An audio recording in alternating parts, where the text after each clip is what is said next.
Good afternoon. Welcome to the Script Mentor podcast. I am the Script Mentor and your host, Gino Scala. Today we have a very exciting guest. His name is Lloyd Shellenberger, and I'm pronouncing that correctly, aren't I, Lloyd? You got it right on. Because you have one of the most interesting lives uh, that I've actually heard. Now, just to give some people a little bit of background, you spent 43 years in the military, but you have a very specific job and responsibility while in the military. Yes, I did. I actually had a couple of them that intersected with each other. Well, we all know about Stars and Stripes as being the newspaper of the military. We all know about the Air Force. What is it? Help me on this. American Yes. Forces Network. Air American, Forces Network as yeah, the radio and possibly television. And possibly we're going television. It is back to television and radio, and it's the fourth largest network in the world, actually. People aren't aware of it.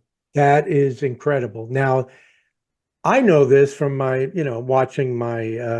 watching World War II movies and so forth. Of course, your experience is more recent because you're my age. And um, so, why don't you tell the folks exactly what you did and where you were? Well, I started out in 1978 as a new recruit and ended up, my father wanted me out of the house because I decided to quit school and I knew more than he did. And my father said, "You need to go to the military and find out how little you really do know." And I went into the military at 17. Back then, you could join at 17. Ended up being infantry, and then I ended up being a helicopter repairman. But where it really got interesting for me as I got toward the end of my career, I spent some years doing psychological operations. And back when I was doing it, it was part of the Special Operations Group. It no longer is. They've separated along with civil affairs. But I started out doing that. And when I got too old for that and I got tapped on the shoulder by an old sergeant major who said, "You're a little long in the tooth now. You are not going to be doing this anymore. You can't do it anymore." And this was after a mission in which we hiked 6 miles with 100 pounds on our back, and they Uh-huh. found out I couldn't do it anymore. And that was in my 40s. So which is respectable to last that long at that age. And that's when I was pretty healthy and pretty good shape. He said, "We're going to make you a broadcast journalist." Well, I didn't understand at the time that when you go from psychological operations to broadcast journalism, both fields look at you as complete and utter traitors because they're completely opposite of each other.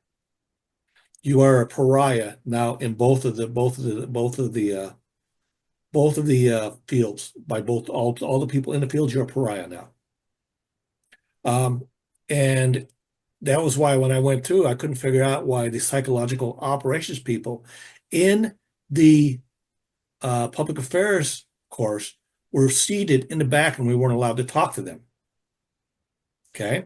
Mhm. So I ended up uh, being a broadcaster towards the end of my career. And I covered a lot of things in Iraq and a few stories, which, by the way, there's books coming out on those. Um, and I got to see some things from the inside of, as I joked with you before, I said, I'm like a Forrest Gump that I ended up in the middle of history, didn't mean to. And it wasn't because I was bright. It was just happened to be that I was in the exact same spot when something historical was happening that I did not plan for. And that's kind of what happened in Iraq, kind of what happened all over the world when I've kind of had to go all over the place and cover stories in different countries. It just, I was the only broadcast journalist in the Iraqi polling booth, VIP polling booth in the convention center when they had their first free elections. That's when a When they lottery. first got those purple thumbs, Yep. And I was there when I a lot of remember gays that. voted. Yeah. And we were sitting in the convention center looking out the window as they were trying to dial in their mortars to hit us, the terrorists. The scary feeling to sit there and watch them dial in the mortars to hit us. Was that under Reagan or Bush? It was under Bush, George W. Bush, The and first Bush or the second? second one, the junior. And really, I learned a lot about the people because I spent most of my time. I spent more of my time than most soldiers outside the wire because we had to go chase the stories, we had to film them, we had to edit them, we had to bring them back and get them on air, and we had to have the deadlines done. And I was working more often than not for the State Department. So we were covering classified stories like the letters from the mass graves of Iraq, which I covered that story, the uh, Abu Ghraib, all of those stories we had to cover. And I ended up being assigned to the mass graves of Iraq. And I'm one of two people, National Geographic and us, that were allowed in there to take Wow. to film that. And So I saw there's over 400 graves at the time, mass graves. And I filmed a lot of that, and I filmed a lot of the mass graves. It the mass was graves, they were our dead, no, they were Kurds and civilian. Iraqi dissenters. A lot of people think it was just Kurds. No, there were other people, a lot of Sunnis too. And they had a method in which they would get these people out in the desert in their Sunday best, offering them work. Once they got them into the pits, pre-dug pits, they mowed them down and buried them. Oh, And they even had a method for how they killed them. It was disgusting. very reminiscent of the Nazis for sure. Yes, But let me go back a second. When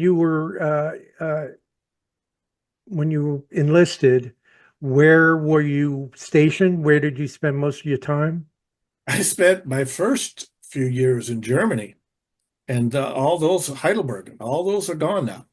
There are no more posts in Heidelberg. In fact, I was stationed at the airfield in Heidelberg, and that is no longer in existence.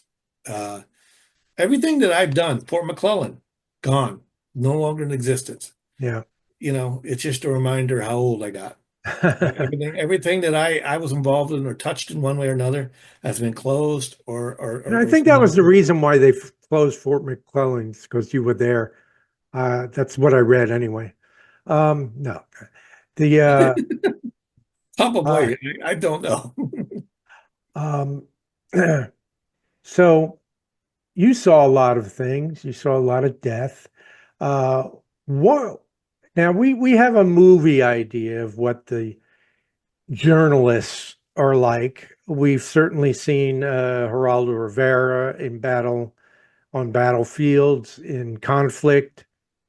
We've seen what's his name Jennings, Peter I worked Jennings, with him. I was at the last mission. and Brian Williams. We heard him tell stories that when he wasn't actually there. Uh, but I can tell you you were if they were there, there because we used to have to vet them through the CPIC, and Combined Press Identification Center. So they couldn't just show up in Iraq. right, And as a matter of fact, Geraldo Rivera, I like him. He's a good guy. yeah, But he stepped over the line and went into the JSOC Center, which is the Tactical Operations Center with a camera. I, as a soldier with a top secret security clearance, couldn't have even pulled that off. And he got sent back to Iraq the same night. wow, that's a You great don't do story. that. Um, but I'm curious. We see the pictures of these guys. They're always wearing the sleeveless vests, brown with I guess film cartridges back when they were shooting with film and microphones and all that. What what was your attire out in the field? Well, it's kind of morphed over the years because broadcast journalism from an AFN perspective has gone from the guys shooting 16 millimeter in It's Air Vietnam, Force Networks. Air Force Network. Actually it was called the Armed Forces Network, and because of Oh, political correctness, they changed it to American Forces Network. oh, okay. No I'm longer sorry. armed. You're right. It's armed forces, and now it's American forces. Okay. Right. So these guys were shooting 16 millimeter cameras back then. We were the ones that were starting to do digital tape when I was over there. And they were DSR Sony cameras. We had that. We would have our computers. We'd have carry a lot of stuff. Then they, at the time, one of my first tours, they had us carrying an M16, and it eventually morphed to an M4, and then it eventually morphed to a pistol, which was logical because if you're carrying cameras and you're out there, and oftentimes what they don't tell you about cameramen and people carrying cameras in war zones, they are the first targets All right. because nobody wants to, but none of the bad guys want to get it on camera what you're doing. They're going to shoot you Just like the first. medical guys are targets too. Yeah, they're going to shoot you first. We saw that in Bosnia. We saw it in Croatia. They are the first targets that people cut down. Okay, so I ended up using a 9 millimeter. I always argued why because back then, as you know, it was only for officers. They finally let down and said give these reporters a 9 millimeter. They cannot be carrying an M16 and shooting. Then you have to write your own scripts. Then you got to get back to, in my case, I was stationed at the convention center, the place where Saddam Hussein held his Congress. My office was literally overlooking the Congress, the Iraqi Congress. I could watch it from my window. And I would have to have this stuff done. And oftentimes when you would have people like um, Barack Obama, and I'm having an Alzheimer's moment, Clinton. Joseph Biden, and any of these people, Hillary Clinton, John McCain would come and we'd have to do what's called press packets for them that they would take back with their handlers. They would also use it for their campaigns.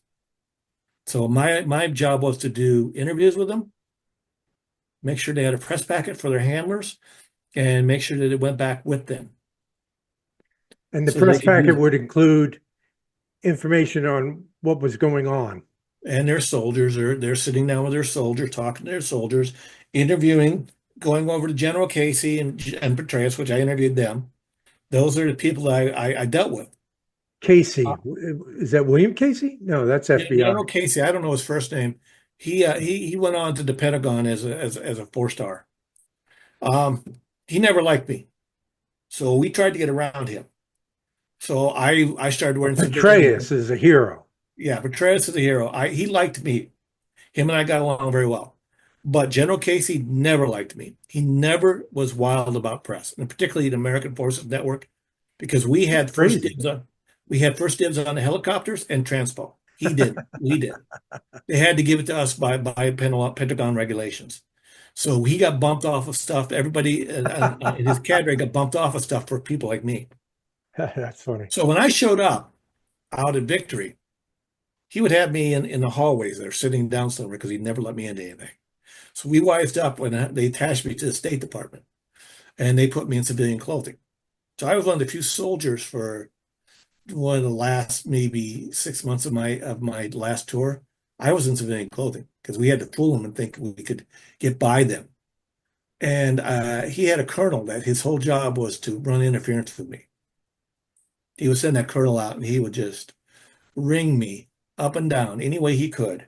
And I would bring out my ambassador Callahan, Robert Callahan, who would interfere. And the Callahan had a lot more power than this colonel. So for the most part, particularly when Biden used to come to Fallujah, I used to go with him, and he would go visit his son. And I've met his son. I've met Sarah This Palin's. is Bo, right? Yeah, Bo Biden, the the one one that that died. died. Yeah, I think he's the one that passed away from cancer. I'm pretty Yeah, sure. brain Not cancer. uncommon people spending time over in Iraq. But he'd come over and visit him, and I would have the State Department clear me for these meetings with these generals. They didn't like it, but they had to let me in. And I did that because I looked like a civilian reporter coming in to report rather than an AFN reporter, which made no sense because when it came down to reporting on the mass graves, which they did 2 weeks before Saddam's trial, all of a sudden I was a military reporter, and it worked out well for them because they could control that. Right. Now, how many other people were doing what you were doing? Or, I mean, you got some really important gigs there. What were you the longest tenure? Were you the most senior man? No, no, no, You not the by not even a bit only far. reporter? I was just a staff sergeant at the time, and this was before I became eventually a first sergeant and all those other things. So I was just a staff sergeant. I was a lot kind of on the bottom of the totem pole, which is fine. Um, But because I hooked up with the State Department, I wisely hooked up with the bad guys. The AFN didn't like them because they felt they were arrogant. They couldn't work with them. I just found out that they were different and you had to approach them differently. And I got along swimmingly with them. Wonderful. And they provided top cover for me. And I would be sitting in morning briefings in my civilian clothes, everybody wearing military clothing, ready to go out. And the colonel would look at me, and the colonel hated me because he'd look at me and go, "We've got somebody coming in, and we don't know who it is." Well, the night before, I'd been sitting in the ambassador's office, and I knew it was President Bush or Condoleezza Rice. Wow. And I would wait till there was no locals or nationals in the room, and I would go, "It's President Bush. He's coming today." If you want to endear yourself to a colonel, no more than a colonel. I guarantee he'll find a way to make sure that you're shipped off to Alaska or maybe even Greenland and never come back. Huh. Um, and one day I did that, and he looked at me and said, I've got more intellect in my little finger than you do in your whole body, Shellenberger. And I said, yeah, you show it every day. That didn't go over too well. Um, I got into it with AP Wire because all of those local, all of those AP Wire, those international news organizations, AP Wire, other international organizations were hiring local Iraqis who are quite qualified to film and edit and do all those things. They're very good at it. They're just as good as we are. Um, but problem is they're just as connected to the bad guys, and they would lead some of these guys into these ambushes. Oh my God. And when they got killed, I don't know if you remember this, but in 2004, when a bunch of Iraqi cavalrymen got killed, that's because they got right in the middle of it. But they led these Blackwater and these soldiers into that ambush. In the middle of a firefight, you're not sitting there worrying about whether you're shooting in the direction of a journalist or not, or a Right. cameraman. You got yourself in the middle of this now. You drove us right into the middle of this. Now you're worried about it? Makes no sense. So the years that you were over there, what what time period are we talking about? Roughly 2004 to 2008, 2009, on and off. Right. And those were during the periods when we had the bombings in the Meal Power Plant. We had even I saw this stuff. We saw roadside bombs, IEDs. Zarqawi was committed along with Abu Rami to bringing down Baghdad, and they were doing everything they could to bring it down. There, you couldn't step outside the wire without something happening. It just was part of your job. I love that expression. Well, What? the outside the wire. That sounds like a great title. It probably has been used, but it would make a great title for a movie or a book. Um, so 2009, is that when you retired? No, I came back and I retired 3 years ago, which would have been 2021 or 2020. I came back and I got to be honest with you, I ended up coming in back and spent some time at a public affairs unit. No, actually, I came back and I spent some time at a psychological operations unit, and which was working the Haiti incident or the Haiti catastrophe and a The couple other things. the earthquake in Haiti? Yeah, Yeah, that was devastating. yeah, and all the other stuff that went along with what a psychological operations company does. The 306, they're gone now. They've been disbanded. They used to be down in Los Alamitos. I spent a lot of time, almost all the year, and I on active duty with them. Korea. Um, I sat in 2017. I was sitting on the border, Camp Humphreys, 6 miles away, when it looked like we could possibly go to war with North Korea. Oh, It's a very disconcerting feeling knowing that you are nothing more than cannon fodder when they cross the border. Yeah. You're not going to survive it. Not possible. And everybody who's over there knows that. Yeah. Okay. And I So, was over there. I was over there doing work for the 222nd at the time. And is your name on it bylines, was, articles, and or any of the videos on YouTube? Is there any way that we can see some of your, your actual yeah, recording? you can actually go to American? YouTube. Uh, I have, or my IMDb page. I have a biography or global war on terrorism documentary on IMDb. I have my movie pilot called The Barracks on YouTube.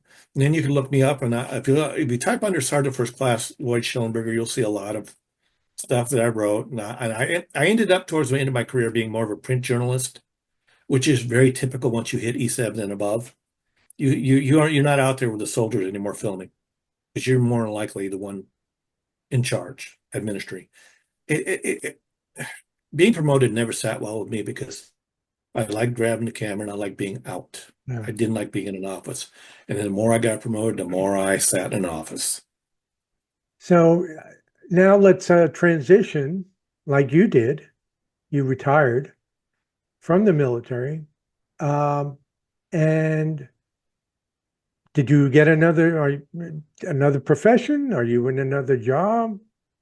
Well, as you well know, I am a bit of a cocky writer, down to my knees a little bit by you helping me see what I need to improve. And that's what I do full time. I work part time at Warner Brothers because I have had health issues these past few years. I think I told you about that. Yeah, And I need that MPI care. And I refuse to let the VA touch me. Nothing wrong with the people at the VA. right. It's just at times you can wait months for anything to get done. So you work at Warner Brothers, which is right in the same city you live, and Yeah. it's a great place to work if you're a writer, which you are, and a filmmaker, which you are, and a novelist, which, correct me, are you a novelist or are I you? am. I Okay, have a new crop. It's sitting on Amazon right now, and I've got 4 books coming out in the next 2 years. so you are a writer, all around writer, and That's that. That's what a I'm great pushing. storyteller. Um, do you intend on writing true stories of nonfiction of what you saw and what you're allowed to tell? Stories. I write true stories. Letters from Baghdad is about the murder of an Iraqi informant that I covered when I was back. It's going to come out, and Penguin Books and I have been talking. Wow. So I had to put them back a year. It was already picked up at the time by Eagle Tide Entertainment to be produced next year. I had to pull it because first of all, it's history, and there's actual facts that are involved in this, and you can't get one, not So they one, have not to one. Pull it. fact check everything. I'm rewriting everything. I'm rewriting the book. I'm rewriting the script. I am having to rewrite a 120-page script. I'm up to about page 70 or 80 right now. I've got it pretty well down how to knock out a script, a bad rough script. So I'm pretty good at that. Um, you and I are in, What the puzzle works. what do There's a you? lot of truth to that. Yeah. Okay.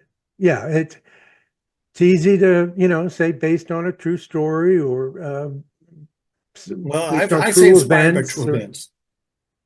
um, Abu Ghraib, Letters from Abu Ghraib is next after Letters from Baghdad. And I'm working with a guy who's actually in Abu Ghraib, who has video and has journals and has writings and actually was there. That is a requirement for the Left Behind Letters From series. Anything Left Behind Letters From Baghdad, Abu Ghraib, Saigon, Kabul, Kandahar, and Seoul, it has to be somebody who was there. And they have letters and they have proof. And none of this can be made up. It all has to be factual stories. so Everything has to be fact. well, you definitely have the experience, you have the personal memories. Did you, I- obviously, you lost a lot of friends. You made friends over there that didn't come home. Anybody with the American Forces Network that you were close with? Didn't make it back. Oh yeah, yeah. Still know some, and I still talk to them. We are a close knit group. We know who each other is, because every one of them has gone on to do something. Journalists are a very unique breed. They really are, because they see the world through a whole different set of lenses that nobody else sees through. You Did, as a writer understand that better than anybody you because you come lose from anybody a news over there? background. Huh? Did you lose anybody? I lost fellow soldiers, and Nobody unfortunately, from American Forces? no, we had people that hit IEDs and they survived it, and we've had people that were in the middle of gunfights and actually survived it. You Remember, remember when a gunfight breaks out, you're putting the camera down and you're picking up the rifle and you're picking up the pistol, you're firing. You're not filming anymore. It's over. You And don't have a helmet, and every or other do general you? soldier, Do you have a don't put the helmet? helmet. Yeah, put the helmet on and get to work. Okay. Sorry, go ahead. Yeah, Yeah, did put the I helmet on asked and go to if work. you had a helmet, and I think you answered that. Oh yes, yes, Yeah. yes. It's everything. It's like I write in one of my books, and this is the impression I got from Iraq and Afghanistan and everything else, is that everything over there is lethal. There's not a single damn thing you can't touch. It can't kill you, some way or another. Right. So you need to be aware of that, respect that, because you could be walking along, and I was in Baghdad in the Green Zone, the most bombed place in all of Iraq. It was any given night you could hear the missile sirens going off, the warnings, and you get very cold to it after a while. Right. I would just stay in my tent, I mean my little trailer and just drink. My attitude was if I was going to die, I'd be half drunk and I would never know it. It'd Yeah. be that quick. And if I had to run to the palace to get to the bomb shelter, I was out in the wide open anyway. And I know 3 soldiers that tried that and they didn't make it. Huh. So my attitude was, if it's going to get me, it's going to get me. I had one shell land 10 feet from my trailer on the other side of a retaining wall. Well, luckily, the retaining wall saved me and my roommate's ass. That's the way it works.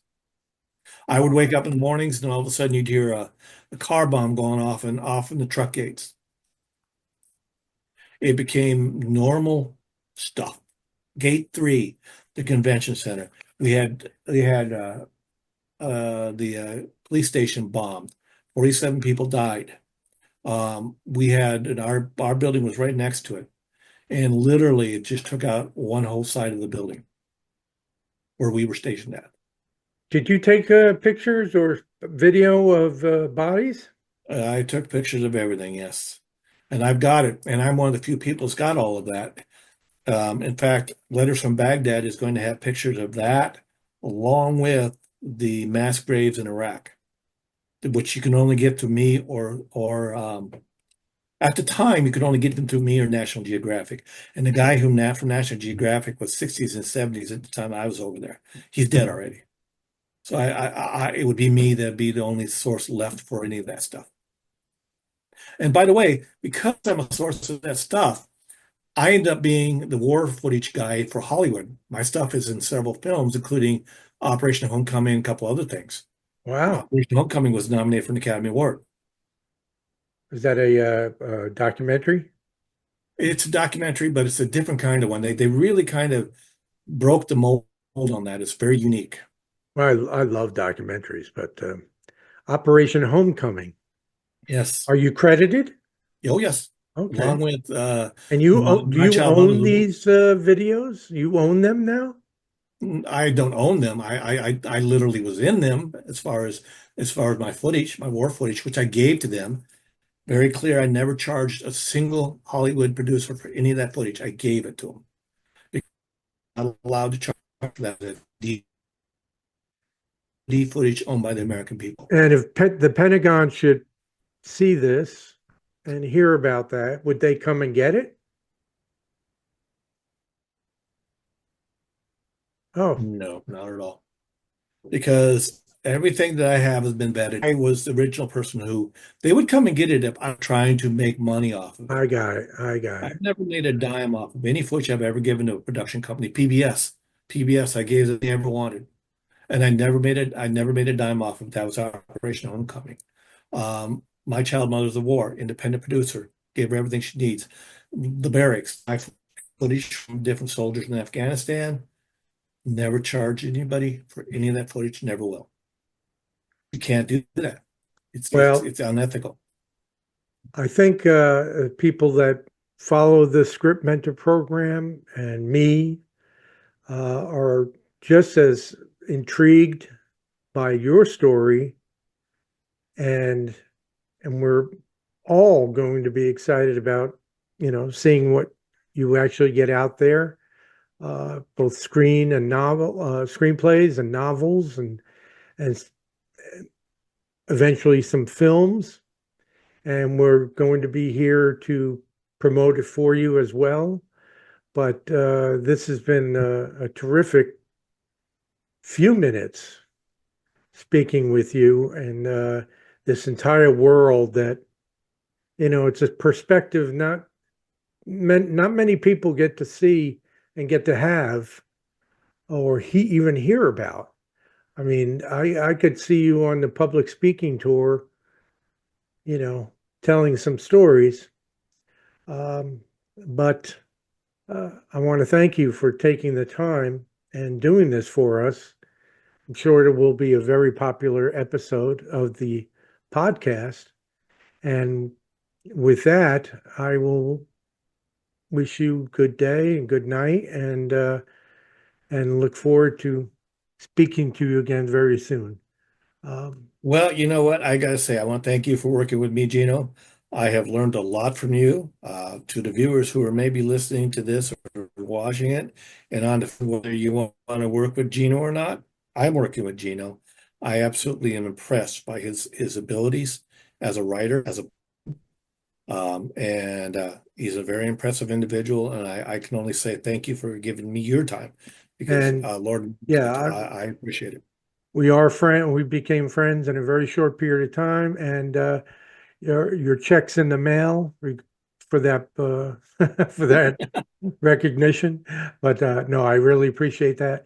And it's at least in this case, it's a labor of love. And Letters hopefully from we Baghdad both is a get to labor of live love. Let long me tell enough to everybody get it out all there. done. That's Let me really tell you something about Letters from Baghdad to everybody listening. It taught me that you don't write for money. You don't write for money. You write for the love of what it can do for other people. Left Behind Letters From series is about the people we've left behind in war zones and what we can do to help them so that they don't have to die for what they've done to help us. Over 100,000 people were left in Afghanistan and Iraq. They're being killed and murdered daily for helping us. Those books and those stories bring to light what we did and how we can help these people. the translators. There was always, It's they were performance, very local close to our national. troops, and they Yes. were killed as soon as we left. I had six of them working for me. I still keep in touch with one of them called the Hulk. I don't know if he's alive. We don't know. And he's left behind, and their stories, they're forgotten. I'm trying to tell them because I want the American public to understand that we have a responsibility for them. Absolutely. 99% of all visas have been turned down by the State Department since 2004. 99%. And this has got to end. They have to They're help them trying to get here, trying to come trying to to get here. America. It's fine. Died in Have their them come through country or Mexico murdered in their country. Yeah. Wide open. and It's an wide easy, open, easy ride. at least for a few more I know. months. Yeah. All right, my All friend. right. Appreciate it. Thank you, Lloyd, Thank you, sir. and pleasure, and we'll speak again soon. Yes, sir. I'm looking forward to it.